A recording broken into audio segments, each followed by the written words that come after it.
Alors, cette dame convertie à la foi catholique était auparavant impliquée au niveau de l'Église luthérienne et évangélique. Sa conversion s'est produite suite à la rencontre d'un homme magnifique, André Régnier, avec qui elle fonde CCO, Catholic Christian Outreach, en 88. Ils ont ressenti un appel très puissant à faire de l'évangélisation sur les campus universitaires qui ont débuté dans la région de Saskatoon.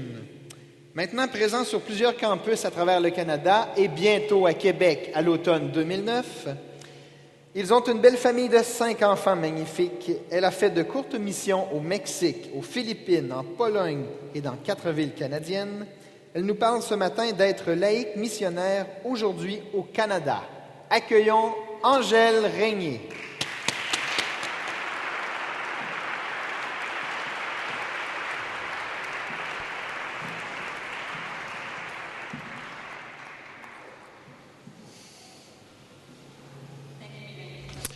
Merci, Mélanie Pascal.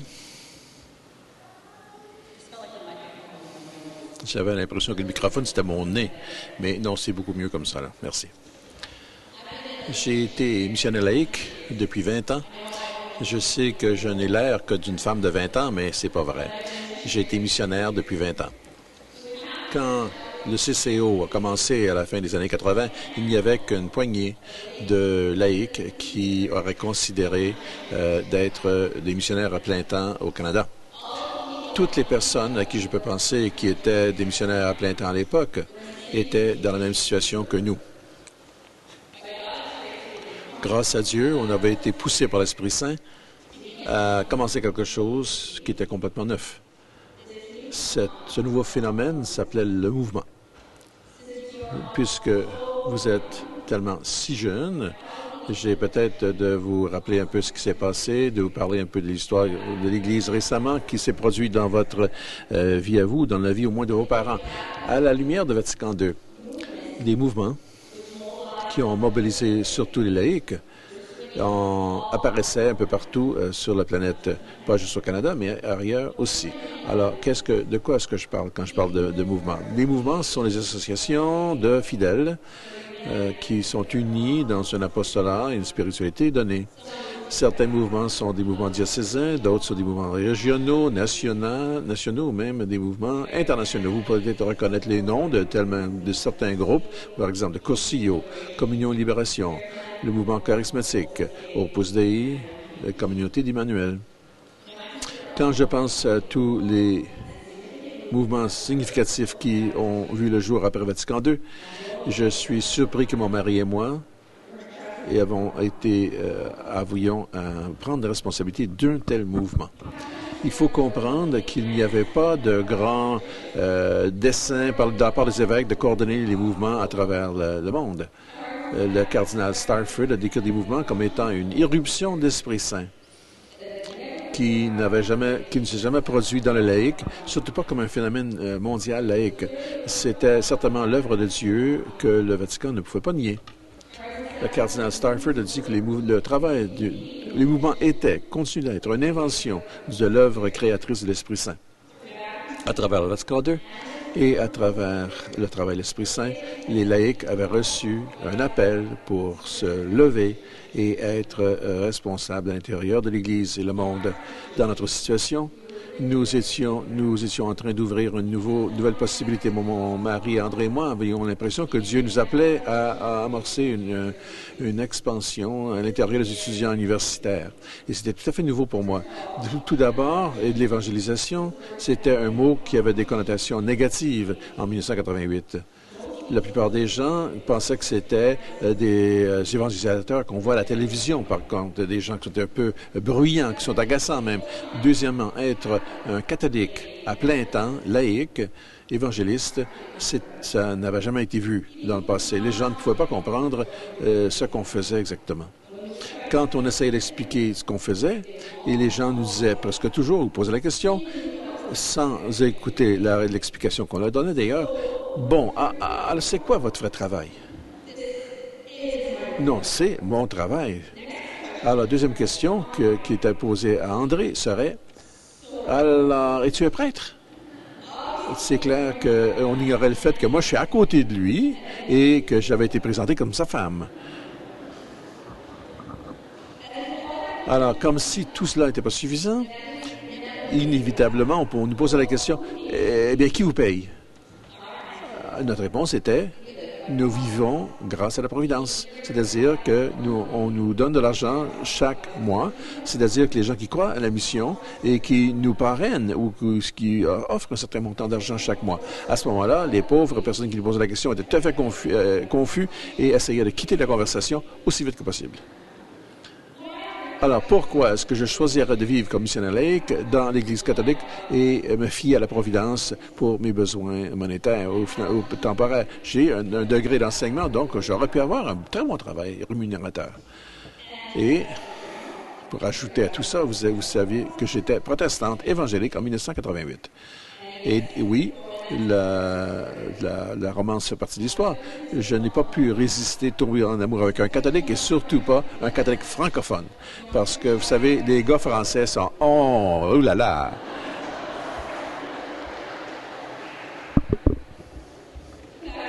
Mais revenons à la question, pourquoi choisir de faire quelque chose tellement nouveau, incompris, radical, inusité dans l'Église catholique? Eh bien, je pense qu'on peut dire que l'Esprit Saint a joué un rôle important dans mon cœur et dans le cœur de mon mari, au point qu'il a fallu qu'on suive. Quelles étaient ses convictions? Deux convictions clés. Tout d'abord, le besoin de mission et d'évangélisation dans le monde. Et deuxièmement, la valeur énorme de chaque personne dans les yeux de Dieu. Alors, regardons le premier point. Le pape Jean-Paul II avait écrit une encyclique, Redemptoris Missio, en 1990. Combien de vous étaient au monde à ce moment-là? Bon, je vérifie. Vous ne l'avez peut-être pas lu à cette époque, c'est sûr. Et dans cette encyclique, il parle des convictions que moi je détenais quand j'ai donné ma vie comme missionnaire. Le pape Jean-Paul II écrit dans l'esprit de Saint Paul, notre modèle ici pour cette année liturgique et durant cette montée jeunesse. Quand j'ai lu cette encyclique, je voudrais que vous remarquiez le ton d'urgence qui s'y trouve et je voudrais que vous puissiez identifier la cause de sa préoccupation. La mission du Christ, Rédempteur, qui est confiée à l'Église, est encore loin d'être complétée.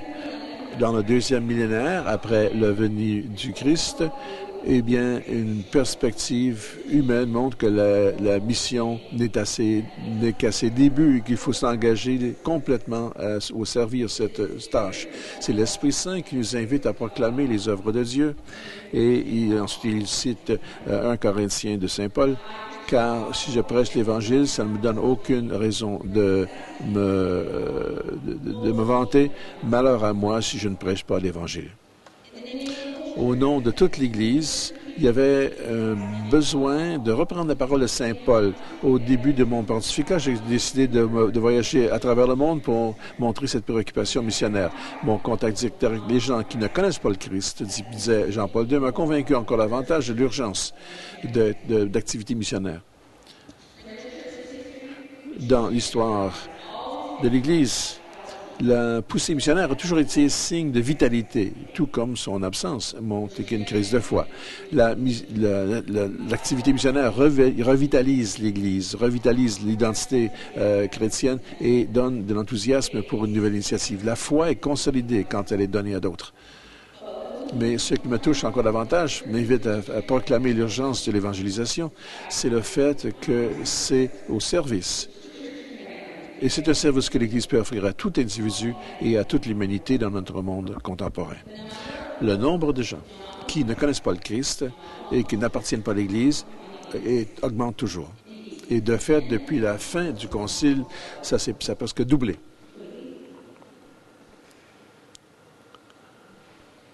Quand nous considérons cette énorme portion d'humanité qui est aimée également par le Père, et pour qui il a envoyé son Fils, l'urgence de la mission d'Église nous apparaît d'une façon obvie. J'ai l'impression que le moment est venu pour mettre toutes les énergies de l'Église dans une évangélisation ad gentes.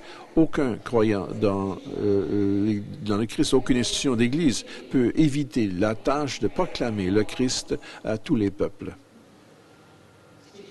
Est-ce que vous avez entendu ce que je viens de dire? Est-ce qu'il n'y avait pas un message d'urgence dans ce texte et dans les missions évangélisatrices de l'Église? Je pense que j'ai presque éclaté quand j'ai lu ça en 86. Je me souviens, j'ai tellement été emballé par cette encyclique que je ne pouvais pas lire que quelques pages à la fois parce que mes circuits, mes neurologiques explodaient. En tout cas, ça m'a brûlé dans mon cœur d'étudiante. Saint Paul a dit, tout ce qui est important, c'est que Jésus soit proclamé. C'est ça qui me donne la joie. Saint Paul a une influence importante sur ma vie, sur mes convictions. J'ai médité sur ses lettres. Souvent, il y a plusieurs écrits qui m'ont inspiré et c'est très difficile de choisir un texte seulement à retenir.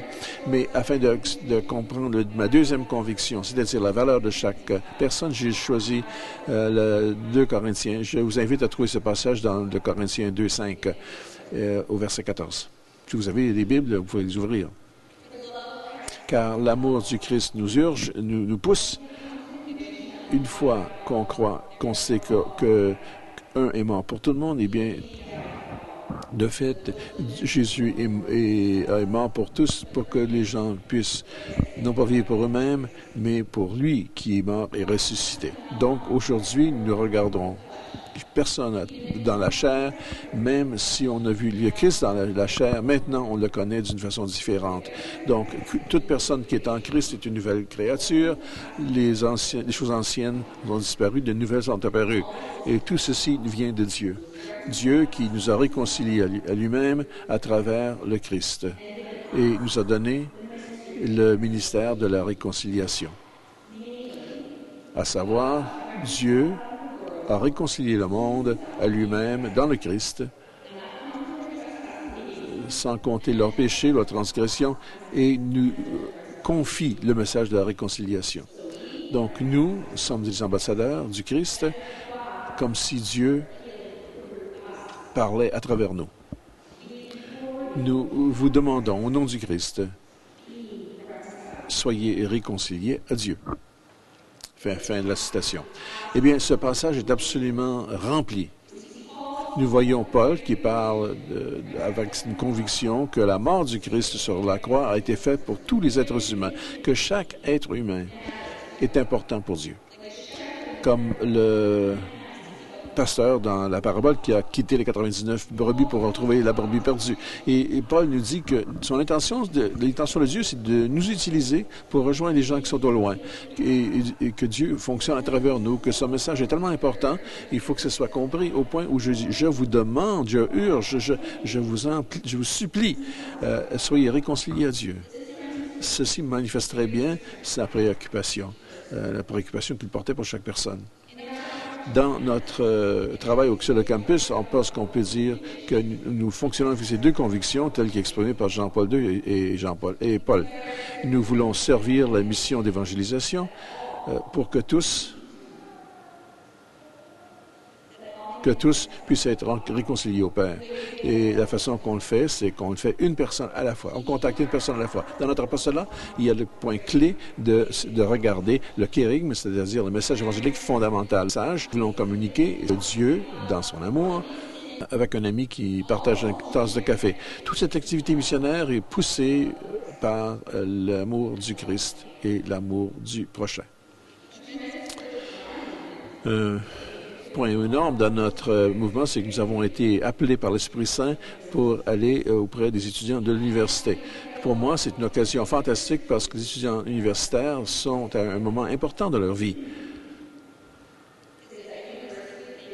à l'université, on prend des décisions qui affectent toute la vie, la carrière, le compagnon campagne, l'approche de la vie, la détermination de la visée morale. Les étudiants à l'université cherchent la vérité. Ils veulent laisser une marque sur le monde. Ce sont les politiciens, les médecins, les avocats de demain et les parents de demain aussi. Non seulement est-ce qu'ils sont les responsables de l'avenir, mais ils peuvent toucher des tendances de notre société. Ce sont des responsables, non seulement dans l'avenir, mais actuellement, aujourd'hui. Historiquement, les étudiants universitaires ont eu beaucoup d'influence quand ils ont intervenu pour des changements révolutionnaires de toutes sortes. Un événement s'est produit dans la Chine communiste en 89. Vous vous rappelez le carré Tiananmen, où les étudiants ont refusé les responsables communistes et on pense qu'il y avait 2-3 000 étudiants qui sont morts durant cette révolution. Les étudiants universitaires ont l'idéalisme, l'intelligence et l'énergie pour se donner complètement à des causes qui peuvent changer le monde. Ils sont une force importante. Mais du côté spirituel, le fait est, c'est que malheureusement, beaucoup de jeunes vont perdre leur foi alors qu'ils sont à l'université. Et parce qu'ils ont la liberté d'être loin de leurs parents et d'être loin de beaucoup d'autres voix qui peuvent les influencer, les valeurs de la foi dans lesquelles ils ont été enfants disparaissent. C'est une cause de grande préoccupation pour nous. C'est comme si Dieu n'avait pas de place à l'université et pas de place dans la poursuite d'une éducation supérieure. Il ne faut pas oublier que c'est à travers les églises ou l'Église que les universités ont vu le jour au Moyen Âge. Pour toutes ces raisons, notre mission d'évangélisation auprès des étudiants universitaires a des conséquences importantes sur la vie des gens, sur l'Église, sur la société canadienne et sur le monde. Les étudiants au CCO qui ont une expérience de Dieu sont invités à partager cela avec d'autres. Comme Jean-Paul II a dit, la foi est consolidée quand elle est donnée. Et ça, c'est très important. On insiste beaucoup là-dessus. Quand la foi d'une personne est partagée avec d'autres, notre enthousiasme demeure en vie. La tendance naturelle, par contre, c'est de vouloir se cacher, de trouver un environnement sécure, mais cela est toujours négatif. L'activité missionnaire revitalise votre foi. Et ça me fait penser à l'exemple d'un jeune homme que je connais qui a décidé de rencontrer son compagnon de chambre dans la résidence. Il était un peu plus vieux, il étudiait la philosophie et la religion, donc il avait l'air un peu bizarre, un peu trop spirituel pour le gars qui était plus jeune, qui était brillant, lui, athlétique, joli et un homme pour les femmes. Il venait également d'une famille très à l'aise, donc avait aucun problème d'avoir du plaisir le soir parce que l'argent, c'était pas un problème pour lui. Son ambition dans la vie, c'était de devenir une réussite et il avait tout ce qu'il fallait pour que ça réussisse. Un jour, par contre, il a été vraiment frappé par son compagnon plus vieux, qui l'a contesté avec des mots du Christ pour dire « À quoi sert-il à un homme de gagner le monde s'il perd son âme? » En tout cas, pour faire court, pour faire bref, c'était le moment tournant pour ce jeune et il a changé radicalement sa vie pour vivre complètement pour Jésus. Alors, ces deux compagnons sont devenus très bons amis, ils ont été très pratiquants et donc ils ont été ridiculisés par des autres membres de la résidence. Il y en avait qui crient sur la porte « Societas Jesu » en latin. « Société de Jésus », ça veut dire « le club de Jésus ». Eh bien, ces paroles ont été acceptées, par contre. Ils ont décidé que le nouvel ordre de prêtres qu'ils voulaient fonder prendrait ce nom-là. L'ordre s'appellerait la Société de Jésus, ou les Jésuites. Ces deux compagnons, c'était Ignace de Loyola et François Xavier. Ces deux hommes étaient des hommes révolutionnaires de proportions épiques. Ils ont mis en place une nouvelle vitalité, un nouveau leadership qui était requis dans l'Église dans les années 1500 et même au-delà. Moi, je crois que les saints de demain pourraient être trouvés dans les campus universitaires d'aujourd'hui. Moi, je crois qu'il y a des saints dans la salle, ici même, saints et saintes. Je ne le crois pas parce que je veux simplement l'espérer, mais parce que je sais que nous sommes dans une période de grâce énorme au Canada actuellement. Moi, j'ai vu un changement énorme dans l'Église canadienne depuis l'année jubilaire 2000, à bien des égards. J'ai vu plusieurs paroisses s'ouvrir à des ministères de jeunes et à des agents pastoraux de jeunes, alors que c'était très rare il y a 10 ans. Des jeunes comme vous, comme mes adolescents à moi, sont attirés par la messe quotidienne, l'adoration eucharistique, le rosaire, l'Lectio Divina, le Fils divin, la vie des saints. Et j'ai déjà entendu un prêtre me dire, je ne comprends pas cette génération de jeunes. Ils prennent les choses que ma génération évitait. Et au CCO, il y a des centaines d'étudiants chaque semaine qui vont à des études de Bible à travers les campus du Canada. On ne fait rien de différent que de ce qu'on faisait il y a 15 ans. Mais le résultat est tout à fait remarquable.